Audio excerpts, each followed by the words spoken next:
Dopo questi fatti, il Signore... O Senhor escolheu outros 72 e os enviou 2 a 2 à sua frente a toda a cidade e lugar para onde ele mesmo devia ir.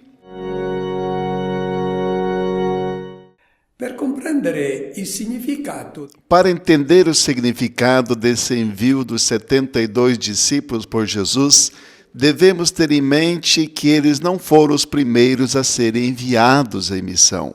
Lucas já relatou outro envio, o dos 12 apóstolos, que foram enviados por Jesus para anunciar a todos que o reino de Deus havia chegado. Portanto, primeiro Jesus enviou 12, agora ele envia mais 72. Na Bíblia, os números são frequentemente usados de forma simbólica.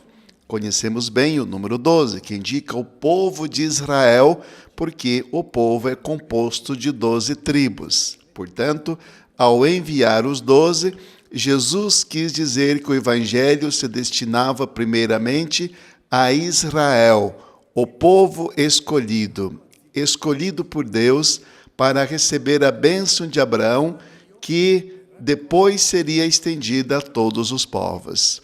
Essa é a razão pela qual Jesus envia outros 72. Quem são esses 72 que aparecem de repente e nunca mais são mencionados no Evangelho de Lucas? Na verdade, ele é o único que menciona esses 72, de onde eles vieram e também para onde foram, pois nunca mais são mencionados. Cominciamo allora dal simbolismo del numero. 72 indica todos os povos da terra. Por qual motivo? Porque no capítulo 10 do livro do Gênesis é dito que Noé teve 3 filhos, Sem, Cam e Jafé. E desses 3 filhos nasceram 70, e todos os seus nomes estão também listados. Esses são os progenitores dos quais derivam todos os 70 povos da terra. Mas como se tornaram 72? De 70, eles se tornaram 72, porque mais tarde, quando a Bíblia foi traduzida para o grego, os tradutores acrescentaram mais 2 povos. E essa é a razão pela qual tanto 70 quanto 72 indicam a totalidade de todas as nações da terra, indicam toda a humanidade.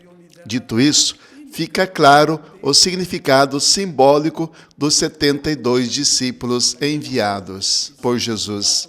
Lucas pretende nos dizer que o evangelho que foi entregue primeiro a Israel deve ser anunciado a todos os povos da terra. Essa é a primeira mensagem do evangelho. Há uma segunda mensagem do fato de que esses 72 não pertencem ao grupo dos 12, que são a hierarquia da igreja. Os 72 são discípulos simples, que hoje chamaríamos de leigos. A tarefa de levar o evangelho ao mundo não é reservada unicamente aos sacerdotes, à hierarquia. Jesus quer que cada discípulo se sinta envolvido nessa missão. A pessoa batizada não é uma verdadeira discípula até que se torne também uma apóstola de Jesus. Uma terceira mensagem vem do seguinte fato: eles são enviados de 2 a 2. 2 é o número mínimo para formar uma comunidade, como disse Jesus, onde 2 ou mais estiverem reunidos em meu nome, eu estarei no meio deles. O cristão deve ter sempre em mente que ele é um membro vivo da comunidade e, em todos os momentos, ele deve se sentir responsável pela imagem que dá dessa comunidade por meio de suas palavras e ações. Quando proclama o Evangelho, ele não o faz em seu próprio nome, mas como uma expressão da comunidade cristã a qual pertence. E, de fato, nos Atos dos Apóstolos, quando se fala da primeira evangelização, nota-se que os discípulos vão de 2 em 2. Pedro com João, Barnabé com Paulo, Paulo com Silvano, e esses 2 também se sentem que representam a comunidade, e esses dois também sentem que representam a comunidade cristã que os enviou. Por fim, a tarefa que esses enviados são chamados a realizar é especificada. O texto original em grego diz que Jesus os enviou diante de si. O que isso significa? Ele os enviou antes dele ir. Eles devem preparar as pessoas para receber Jesus. Uma pessoa é reconhecida por seu rosto e no rosto de Jesus brilha a beleza do rosto do Pai, o belo rosto de Deus que é amor e somente amor. Portanto, se quisermos preparar os outros para contemplar essa beleza de Deus com alegria, é necessário que nós mesmos tenhamos nos encantado primeiro com essa beleza. Se ainda tivermos em mente o rosto do Deus severo que castiga, o que vamos anunciar aos outros? Certamente não vamos seduzir nossos ouvintes a aceitar o rosto de Jesus, que reproduz o rosto do Pai do céu, mas somente se tivermos contemplado a beleza de Deus no rosto de Jesus, é que falaremos dela com entusiasmo para que todos possam aceitar Jesus. Agora vamos ouvir qual deve ser a disposição interior desses enviados ao cumprirem sua missão. E dizia-lhes: a colheita é grande, mas os trabalhadores são poucos. Pedi, pois, ao Senhor da colheita que mande trabalhadores para a sua colheita. Eis que eu vos envio como cordeiros para o meio de lobos. Para fazer com que os 72, ou seja, nós hoje, compreendamos a missão que somos chamados a realizar, Jesus recorre à imagem da colheita, não da semeadura, mas da alegria daqueles que saem para fazer a colheita, e ela é abundante. Jesus está nos convidando a contemplar o campo, que são os 72 povos, ou seja, toda a humanidade, e a ver nessa humanidade os sinais claros de que ela está madura para receber o Evangelho. Hoje, muitas vezes, ouvimos as pessoas dizerem que é inútil anunciar o Evangelho, que ninguém nos ouve, que as pessoas estão interessadas em outra coisa. Certamente não estão mais interessadas em uma certa catequese, de uma apresentação de um Deus do passado que não coincide com as aspirações mais profundas do ser humano, mas estão prontas para acolher a autêntica mensagem de Jesus, porque a humanidade está programada para acolher o Evangelho. Portanto, não é tempo de desânimo ou de reclamações. Ao contrário, é um momento propício para a renovação e o crescimento. É um momento de passar de uma fé frágil, sem bases sólidas, para uma fé madura, fundamentada na palavra de Deus, lida, compreendida e depois praticada. E convenhamos, nunca houve tanto interesse no estudo da Bíblia como hoje. Quem consegue ler os sinais dos tempos com o olhar de Jesus não cai em depressão, mas cultiva grandes esperanças. E nós somos esses 72.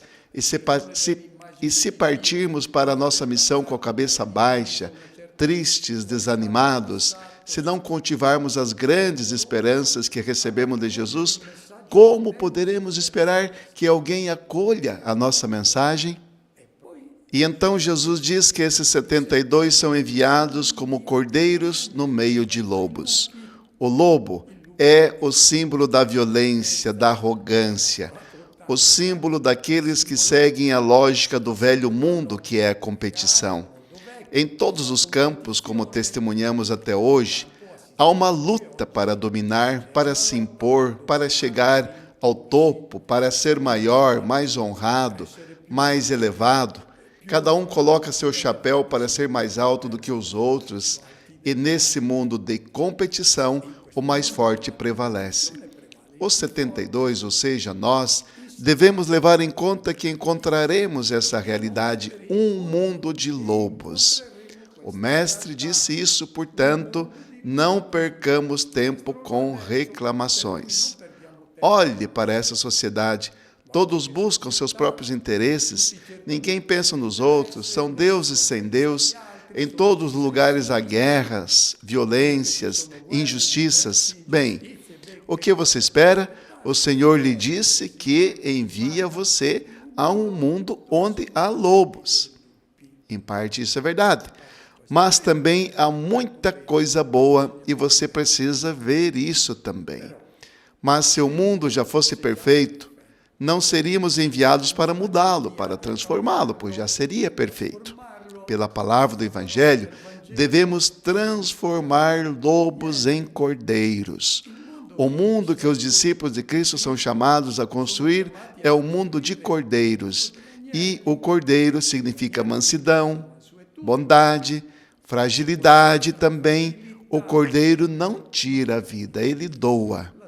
Portanto, devemos nos cuidar, porque devemos nos apresentar como cordeiros.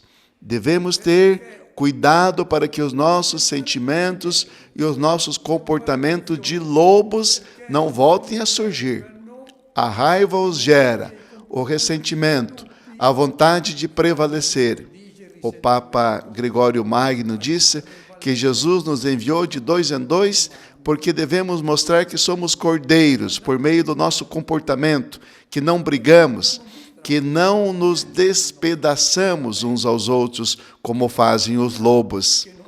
Se na comunidade cristã não nos damos bem, nos ofendemos, nos irritamos uns aos outros, fazemos fofocas, o que diremos aos outros se nos comportamos como lobos uns com os outros?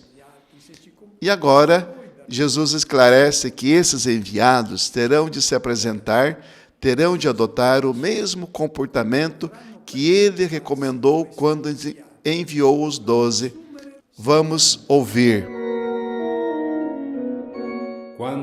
Não leveis bolsa, nem sacola, nem sandálias, e não vos demoreis para saudar ninguém pelo caminho. Em qualquer casa em que entrardes, dizei primeiro, a paz esteja nessa casa. Se ali morar um amigo da paz, a vossa paz repousará sobre ele, senão ela retornará para vós. Permanecei naquela mesma casa, comei e bebei do que tiverem, porque o trabalhador tem direito a seu salário. Não passeis de casa em casa.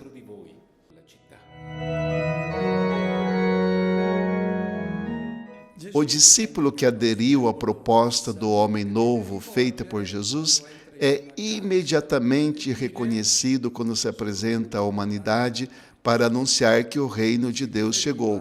Por quê? Porque ele não carrega uma bolsa. Que bolsa é essa que Jesus proíbe o discípulo de carregar? Naquela época, as roupas não tinham bolsos para colocar dinheiro. O dinheiro era guardado na bolsa.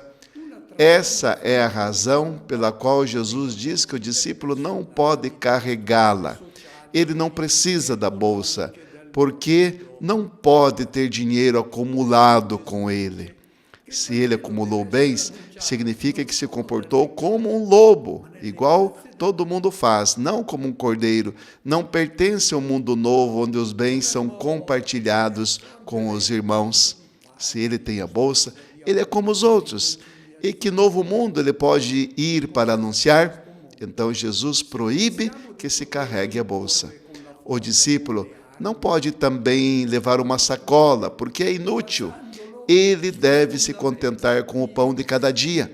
Ele não precisa de sacola para guardar comida para o dia seguinte. Não, o pão de cada dia não tira dos outros o pão que eles precisam para o discípulo acumular na sua sacola. E depois o discípulo não usa sandálias.